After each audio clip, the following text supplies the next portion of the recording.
Hello，大家好，我我名字白一辉，是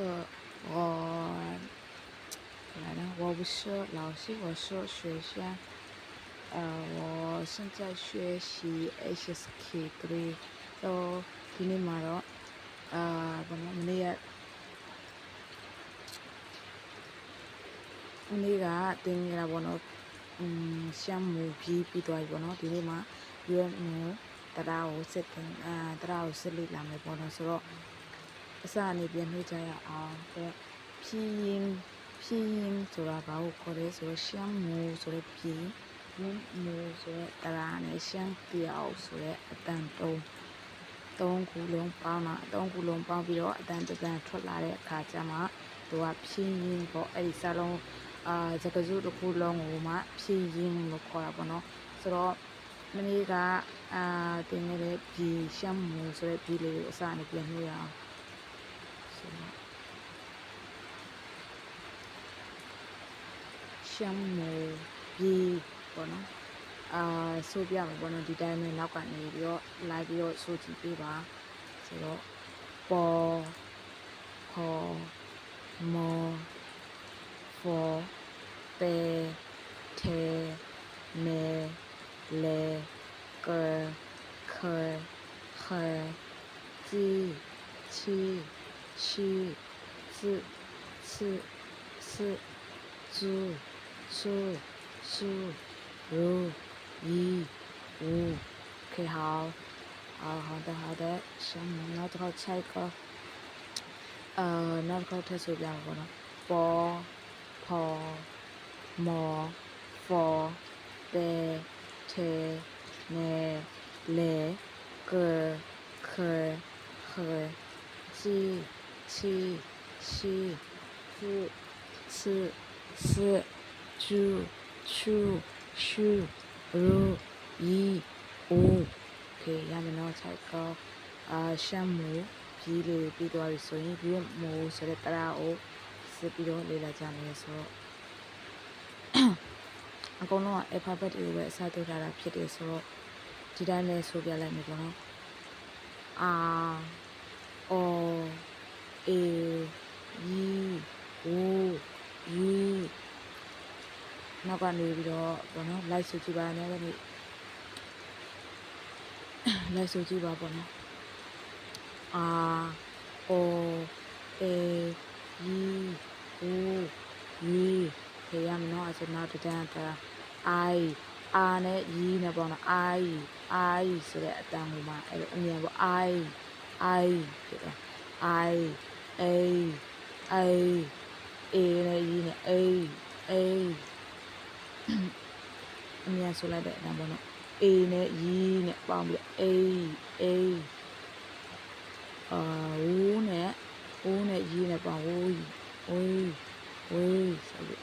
ဖြစ်သွားပါတော့အနည်းဆက်ဆုံးတူအောင်เนาะရေးပြထားပါတယ်အော်အာနဲ့အိုနဲ့ပေါင်းတာအော်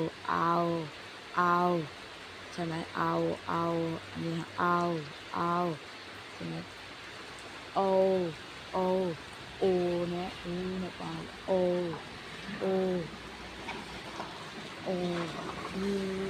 နဲ့ဦးနဲ့ပေါင်းယူပေါ့နော်ပြောရရင်ယူအဲ့လိုပြောမှာအတန်းတကယ်အတန်းယူမြင်စလိုက်ယူဆိုတော့ရေဆိုတော့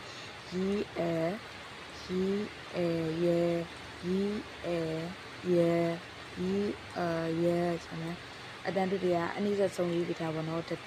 ဒီတိုင်းမြန်မာစာလိုက်ကြည့်အတန်းဖွင့်ချလိုက်လို့မရဘူးသူကကြားရတဲ့အတန်းလေးပေါ့နော်ဆိုတော့ရေပေါ့ရေအဲ့လိုပြောမှာပါရွယ်ဆိုတော့ကြတော့R လို့ပဲဒီလိုပြောR လို့ပဲဒီတိုင်းရိုးရှိနဲ့ R လို့ပဲဒါဆိုမဟုတ်ဘူးနော်and ရှာထောက်မယ်ပေါ့နော်သူက and not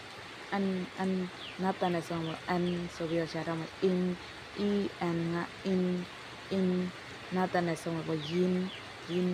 and ငါ yin ဆိုရင် not တန်တဲ့ဆုံးမှာမလို့ရှာထောက်ပါမယ် wu and ဆိုတော့ win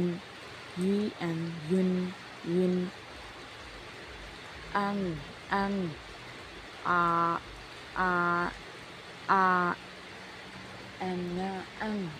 ကြီးနဲ့ဆုံးတော့မလို့ငါတက်တန် ang ဆိုငါတက်တန်ထွက်ရပါတော့ ang in အဲ့ဒီ and in ရင်ကိုပဲနောက်က and in ရင်ကိုပဲကြီးပေါင်းတာဖြစ်တဲ့အတွက်ကြီးတန်ငါတက်ပါတော့မင်းဆိုတော့အဲ့လိုထွက်မှာ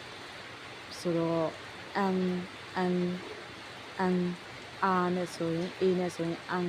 an ကိုကြီးနဲ့ပေါင်းတာเนาะ n နဲ့ကြီးနဲ့ပေါင်းတော့ ang ဆိုထွက်မှာပါ in yin ong ဆိုအပ်တာဆိုတော့ ong ဆိုပြီးလေဒီလိုပြောရမယ်အဲ့ဒါလဲချောင်းနဲ့ထွက်တဲ့အကောင် ong ဒီထွက်မှာပေါ့နော်ဆိုတော့အတက်နိုင်ဆုံးနေ့ဆက်ဆုံးပြောအောင်ထုတ်ပြထားပါတယ်တခြားလေးလိုက်ထုတ်ကြည့်ပါအဲ့တော့အစအနေအဆုံးပြန်ဆုပ်ကြည့်အောင်o e yi o yi I a we ao o yo ye yue a an in yin win yun ang in yin ong နော်好ရမယ်လို့ပြောပါတယ်အဲ့တော့နောက်တစ်ခါထပ်ဆိုပြပါမယ်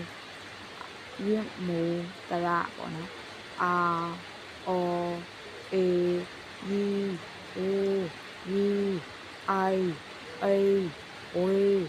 ao o yo ye yue a an in yin win yun ang in yin ong โอเค好的ရမယ်လို့ပြောပါတယ်ဒီနေ့ကတော့ဒီလောက်ပါပဲဆိုတော့ bye bye 再见